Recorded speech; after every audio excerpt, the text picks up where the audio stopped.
हाय, क्या हाल है। मेरा नाम है गौरव और आप देख रहे हैं देसी गौरव शो। तो भाई कल ऐसे ही उठ के मैंने रैंडमली वीडियो डाल दी और वो वीडियो पे अच्छे व्यूज़ आ गए और बहुत लोगों के फ़ोन कॉल्स आए, बहुत सारे लाइक्स मिले और बहुत मज़ा आया और मुझे भी मोटिवेशन मिला कि चल यार कुछ करो। तो बढ़िया है, शेव करा ली मैंने। एनी हाउ, तो अब ऐसा है भाई, स्टॉक मार्केट। स्टॉक मार्केट की बात करें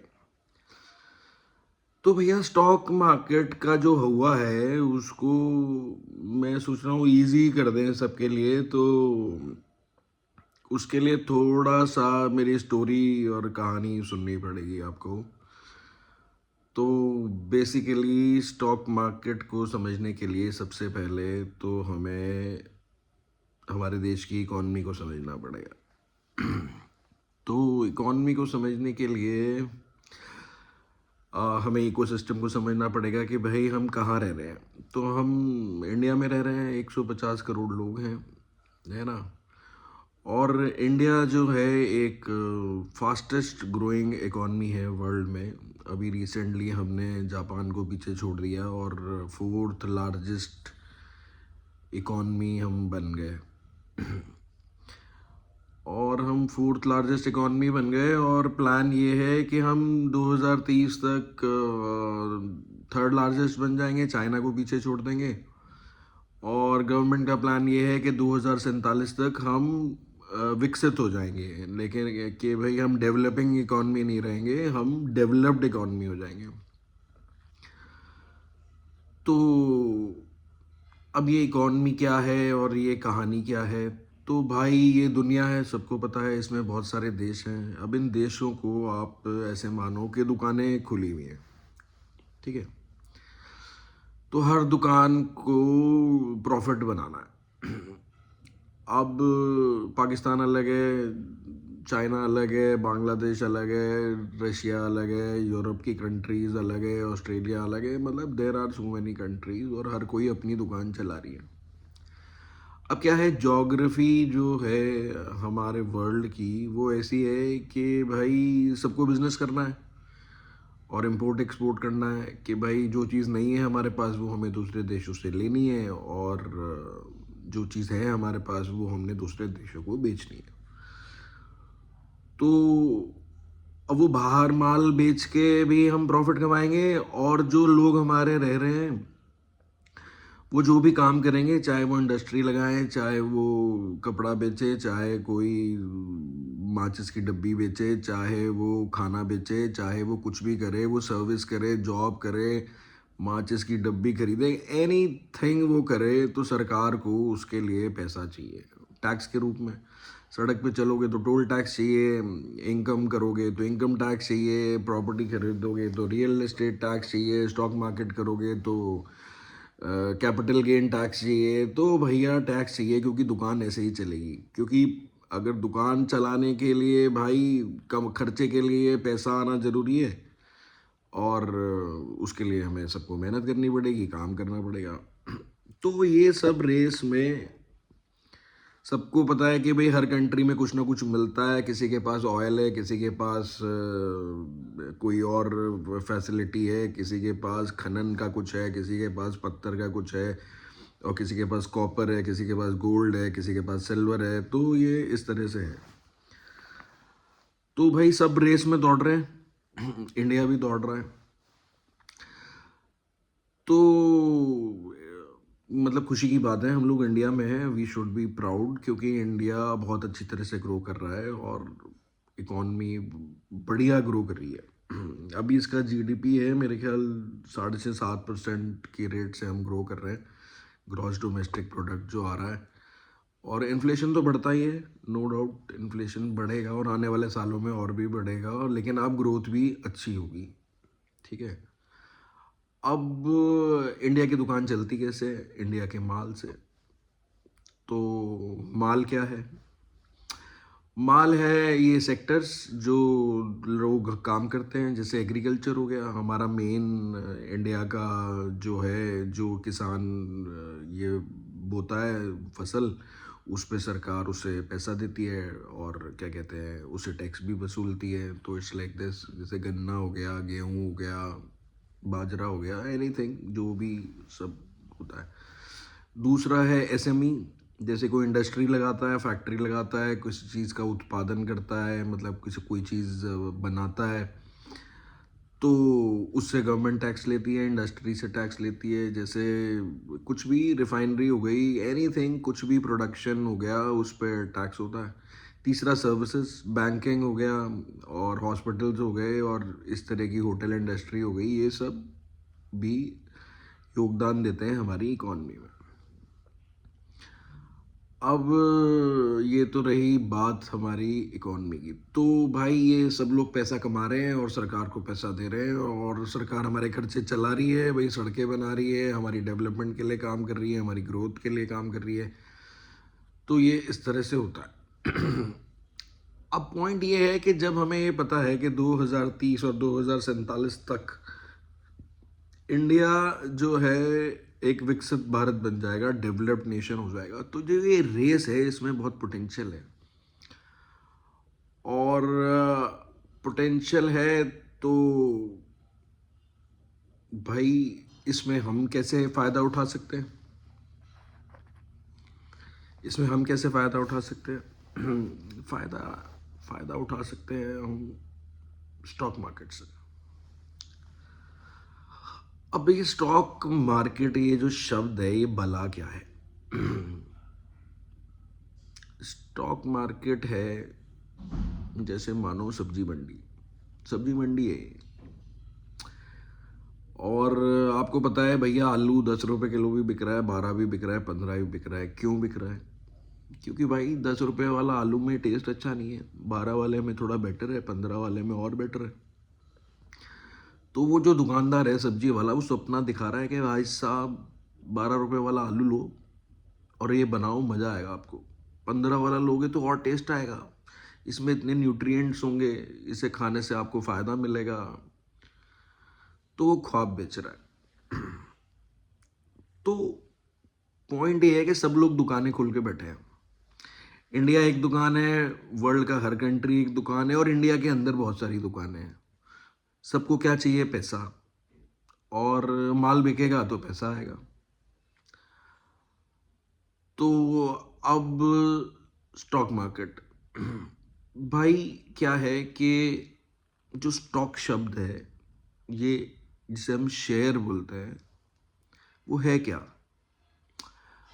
वो ये है कि भाई सपोज करो कि एक एक्स आदमी है, उसने कहा कि साहब मैं ना बिजनेस करता हूँ, तो बिजनेस करता हूँ तो मेरे को पैसे की ज़रूरत है।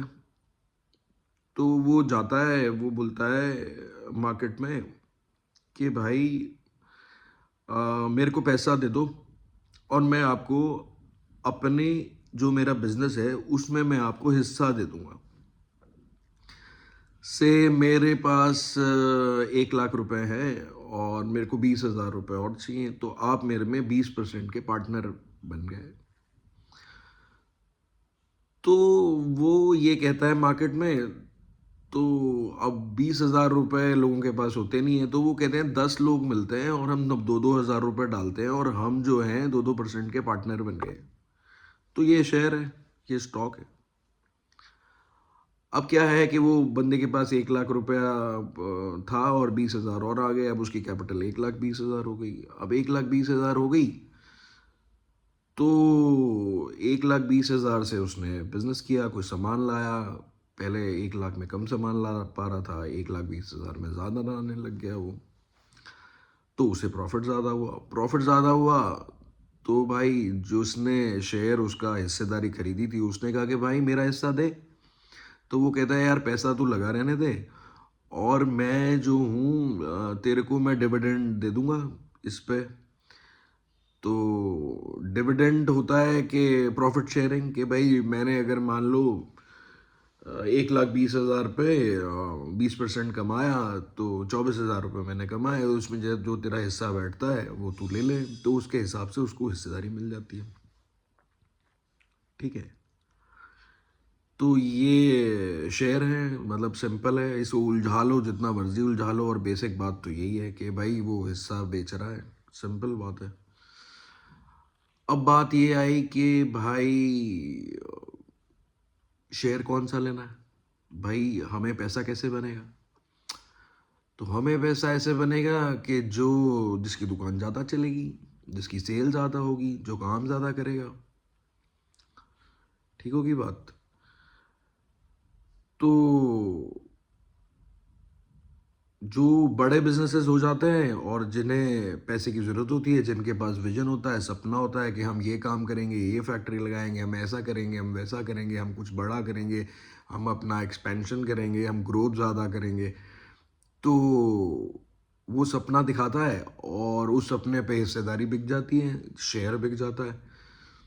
तो शेयर ऐसे बिक जाता है तो फिर जो कंपनी ज़्यादा प्रॉफिट कमाती है उसका शेयर का प्राइस ब्लैक हो जाता है, प्रीमियम हो जाता है, तो इसलिए शेयर का प्राइस बढ़ता है, सिंपल है। तो ये स्टॉक मार्केट है। अब होता क्या है कि ऑब्वियसली बिना सीखे आपको इन्वेस्ट नहीं करना चाहिए, और सीखना चाहिए पहले, क्योंकि मैं आपको कुछ आपको बेसिक बातें बता दूं कि यूएसए में 60% लोग इन्वेस्ट करते हैं। हमारे इंडिया में अभी 9 से 10% करते हैं, क्योंकि अवेयरनेस नहीं थी। अभी कुछ सालों में जब मोबाइल फ़ोन आया तो अवेयरनेस आई, और बहुत अच्छा वेल्थ क्रिएटर है ये मार्केट, और आपको आज नहीं तो कल स्टॉक मार्केट में इन्वेस्ट करना ही पड़ेगा।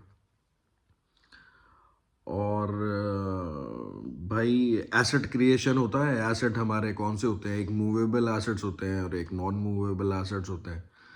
अब नॉन मूवेबल एसेट्स हो गए हमारे, प्रॉपर्टी हो गई, ये नॉन मूवेबल एसेट है। और मूवेबल एसेट हमारी कार हो गई, ये वो है। और एक लिक्विड एसेट्स होते हैं, जैसे सिल्वर गोल्ड हो गया, ये हमारे मेटल्स हैं, और इन्हें जब मर्जी बेच लो, जब मर्जी खरीद लो। तो ये सिंपल सी बात है। तो परेशान होने की इसमें कोई ज़रूरत नहीं है, इट्स वेरी सिंपल। अगर आप सोचेंगे, समझेंगे, थोड़ा समय लगाएंगे, तो आप इससे मतलब आप इसमें एक अच्छा रिटर्न आप बना पाएंगे, और बनाना ज़रूरी भी है, क्योंकि जो ग्रोथ स्टोरी इंडिया की चल रही है तो हमें उसका हिस्सेदार बनना चाहिए। और हिस्सेदार बनना चाहिए और साथ में ग्रो करना चाहिए। तो सब सपना बेच रहे हैं, और वो सपने को पढ़ना है कि भाई तू क्या सपना दिखा रहा है, उसमें रियलिटी कितनी है। और जो बड़े बिजनेसेस हो जाते हैं वो अपनी कंपनी को लिस्ट कराते हैं, भाई हमारी नेशनल स्टॉक एक्सचेंज है, और नेशनल स्टॉक एक्सचेंज है, एनएसई है, एक बीएसई है, एक बॉम्बे स्टॉक एक्सचेंज है। तो एनएसई बड़ा है और बहुत सारे स्टॉक्स, भाई होता कैसे है, ये आईपीओ निकालते हैं कि भाई ये बोलते हैं मार्केट में जाके कि भाई मैं बिज़नेस कर रहा हूँ और मेरे को पैसा चाहिए, तो उसके लिए एक माध्यम बना हुआ है हमारा नेशनल स्टॉक एक्सचेंज। तो उस पर आप जाओ, आप बोलो कि भैया मेरे को बिज़नेस करना है, तो आप जो है उस पर लिस्ट हो जाते हो। तो आप अपने क्या काम करते हैं, आप उसका डाटा देते हैं, आप बताते हैं मैं इतना ग्रो करता हूँ, मैं इतना काम करता हूँ, मैं इतना मेहनत करता हूँ। तो उस पे लिस्ट होकर के आपका जो भी परफॉर्मेंस है वो आती रहती है, उसके बेस पे स्टॉक प्राइसेस बिकते हैं। और जब डिमांड ज़्यादा होती है कि भाई किसी चीज़ का, मान लो कोई सेक्टर है, सीमेंट है, या कि कोई ज़्यादा ग्रो कर रहा है, इंफ्रास्ट्रक्चर है, स्टील है, कुछ भी है, तो उसमें उम्मीद लग रही है यार कि इसमें डिमांड आने वाली है, डिमांड और सप्लाई का गेम है, और वो जो ज़्यादा माल बिकेगा उसका शेयर प्राइस भी ज़्यादा जाएगा, क्योंकि भाई वो प्रॉफिट कमाएगा, तो उसमें हिस्सेदारी होगी तो आपको प्रॉफिट मिलेगा, है ना? तो भाई मेरा मानना ये था कि ऐसे इजी में मैं थोड़ा सा बता सकूं जो मेरे को थोड़ा बहुत पता है। तो इट्स लाइक दिस। लेकिन अब स्टॉक्स में करना कैसे है और क्या करना है, वीडियो 15 मिनट की हो गई, तो मैं डेफिनेटली आपको बताऊंगा। सब कुछ हम लोग करेंगे। सोचा है ऐसा मैंने, कर पाएंगे आई डोंट नो, नहीं कर पाएंगे क्यों नहीं कर पाएंगे। तो भाई ये है पिक्चर आज के लिए। मेरे ख्याल इतनी कहानी बहुत है, क्योंकि मैं ज़्यादा बोलूँगा तो फिर आप कंफ्यूज हो जाएंगे। और Indian growth story is very good. और जितने भी लोगों ने बड़ी वेल्थ क्रिएट करी है, हमारे अडानी अंबानी बिरला टाटा जो भी बने हैं, उसमें बहुत बड़ा योगदान रहा स्टॉक मार्केट का। क्योंकि उनके स्टॉक प्राइसेस बढ़े तो उन्होंने वेल्थ जनरेट करी, और उन्होंने और जगह भी इन्वेस्ट किया। और मैं आपको कुछ बेसिक बातें बता दूं कि जैसे आज हम बात करते हैं इंश्योरेंस की या एलआईसी की या हम बैंक्स की, तो आपको मालूम है एलआईसी पैसे का क्या करती है? जो आप ये किस्तें देते हो, जो वो इंश्योरेंस देती है, एलआईसी कमाती कैसे है? एलआईसी स्टॉक मार्केट में इन्वेस्ट करती है। आपका बैंक आपसे पैसा लेता है, जो एफडी देता है आपको 5% 7% रिटर्न देता है पर एनम का, वो स्टॉक मार्केट में 20% 25% 18% 15% कमाता है, तो उसे प्रॉफिट मिलता है। ये चीज़ हम समझते नहीं है और हम स्कीम्स में आ जाते हैं। खैर, अगर जो आदमी टाइम नहीं दे सकता ज़्यादा, तो उसे लेकिन बेसिक तो पता ही होना चाहिए कि भाई क्या क्या ऑप्शंस हैं इन्वेस्टमेंट के। और बेस्ट पार्ट ये है स्टॉक मार्केट का कि भाई लिक्विडिटी आपके पास रहती है। भाई रियल एस्टेट में तुम पैसा लगाओगे तो रियल एस्टेट पैसा तो जनरेट कर देगी, लेकिन जब चाहिए वो तब समय आगे पीछे हो सकता है। कि भाई आज आपने सोचा कि मैंने कोई प्रॉपर्टी खरीदी और उसको मैं सोचता हूँ कि मैं इसे आज बेचूं, तो वो इमीडिएट नहीं बिकती, वो समय ले लेती है। तो वो लिक्विड पैसा नहीं होता है। एसेट के आप ओनर होते हो, लेकिन वो एसेट भी काम का तब होना चाहिए भाई जब आपके काम आ रहा है। अगर पैसे की ज़रूरत आज है आपको और वो प्रॉपर्टी सेल नहीं हो रही, तो वो काम की नहीं है ना। समय निकल रहा है, लाइफ इज शॉर्ट, और आप फिर मतलब उसे प्रोलॉन्ग करते हो चीज़ों को। और स्टॉक मार्केट में है money is fast, and money is fast, liquid money है। आपको जब चाहिए आपका पैसा आपके हाथ में, स्टॉक्स आपके पास हैं। आजकल डीमैट ऐप पे खुलता है, सबको पता है। इसके लिए बहुत सारे वो हैं, ब्रोकर्स हैं, तो वो आपका काम इजी कर देते हैं। जैसे ग्रो ऐप है, एंजल वन है, ज़ेरोदा है, एवरीबडी नोज अबाउट इट। जिसको नहीं पता वो सर्च कर सकता है। और ये चीज़ें हैं यार। एक म्यूचुअल फंड्स हैं भाई, वो एक फंड बना लेते हैं भाई। ये भाई आज 7500 कंपनीज के करीब आई थिंक लिस्टेड हैं एनएससी पे, व्हाट आई बिलीव, जो इंडिया में है। और कुछ बड़ी हैं कुछ छोटी हैं। अपनी औकात शब्द यूज़ कर रहा हूँ मैं, औकात, कि भाई मार्केट कैप के हिसाब से कोई छोटे औकात की है, एक मिडिल औकात की है, एक बड़े औकात की है। तो उनकी औकात है। मैं इन सब के बारे में डिटेल में बताऊंगा, बहुत इजीली बताऊंगा, बहुत इजीली समझाऊंगा, है ना। तो वीडियो लंबी हो गई यार। अब मुझे नहीं पता भाई ये कैसे लोड होगी और क्या होगा। तो मेरे ख्याल से आज इतना ही चैप्टर रखते हैं। और मेरा भी नया एक्सपीरियंस है, तो डू सपोर्ट मी। और पता नहीं कैसा बोला, अच्छा बोला बुरा बोला, मुझे नहीं पता। और जो मुझे थोड़ा बहुत मालूम था तो मैं उसके रिगार्डिंग आपको बात कर रहा हूँ कि इजीली। मेरा मानना है कि भाई एक आम आदमी, एक हाउसवाइफ, एक बढ़ता बच्चा, उसे पता होना चाहिए हो क्या रहा है ना। तो एजुकेशन रोल प्ले करता है, नो डाउट, लेकिन मार्केट इन्वेस्टमेंट आपको कॉन्फिडेंस देती है, आपको बैकअप देती है, आपको बुरे वक्त में काम आती है अगर आप ग्रो करते हैं। और लॉन्ग टर्म के लिए करो, और लालच में मत पड़ो। और पोर्टफोलियो बनाओ तो 3 से 4% पैसा आप सिर्फ एक स्टॉक में लगाएं, इससे ज़्यादा ना लगाएं। और जिन्हें नॉलेज नहीं है भैया, वो म्यूचुअल फंड में एसआईपी करा लो अपने, क्या बोलते हैं, फाइनेंशियल एडवाइजर से पूछ के। लेकिन डू इन्वेस्ट भाई, डू इन्वेस्ट। ये आपको मतलब ये आपको कॉन्फिडेंस देता है, आपको जीवन में आई परेशानियों उसका बैकअप देता है, और आपका सॉल्यूशन होता है ना। तो आज के लिए इतना रखते हैं, मेरे ख्याल से ठीक हो गया। 20 मिनट की वीडियो हो गई, मैं तो सोचा भी नहीं था मैं इतना बोल पाऊंगा। चलो एनी आओ, थैंक यू, प्यार करते रहो और ब्लेसिंग्स देते रहो और खुश रहो और मेहनत करो और ऐश करो। चलो गुड यार, thank you so much, bye bye, take care, love you all.